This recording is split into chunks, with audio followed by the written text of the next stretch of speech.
Patrice Talon devrait officiellement succéder au président béninois Thomas Boni-Yayi. Les résultats officiels n'ont pas encore été annoncés.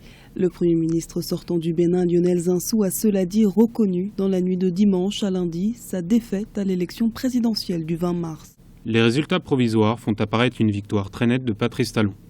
L'écart est significatif. La victoire électorale est certaine. J'ai appelé Patrice Talon ce soir pour le féliciter de sa victoire, lui souhaiter bonne chance et me mettre à sa disposition pour la préparation des dossiers de transition. J'ai eu une conversation cordiale avec lui. Quelques 4,7 millions d'électeurs étaient appelés aux urnes dimanche pour élire le successeur du président béninois Thomas Boni-Yayi.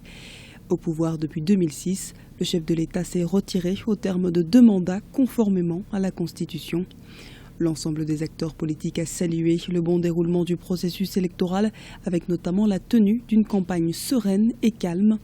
Pour de nombreux spécialistes, le Bénin consolide une fois de plus son ancrage démocratique. C'est un bel aboutissement pour la démocratie béninoise qui, au fond, confirme tout le bien que pensent les observateurs du Bénin, de la démocratie et de la maturité du peuple béninois.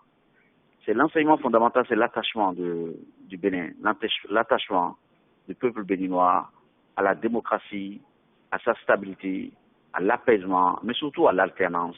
Le détenteur du pouvoir souverain, le détenteur du pouvoir d'État, c'est le peuple qui choisit celui à qui il souhaite le transmettre. Et en l'occurrence, je pense que sans embâche, les Béninois, dans leur immense majorité, ont choisi plutôt le camp de l'alternance, le camp de la rupture, parce que Patrice Talon, l'élection de Patrice Talon est en vérité l'expression d'une rupture profonde, d'envie de changement de mode de gouvernement, de changement de comportement, mais également de changement de l'élite au pouvoir.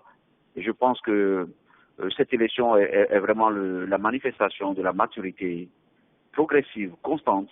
L'alternance démocratique semble de nouveau amorcée au Bénin. Le successeur du président Thomas Boni-Yayi va dorénavant se pencher sur les enjeux majeurs du pays.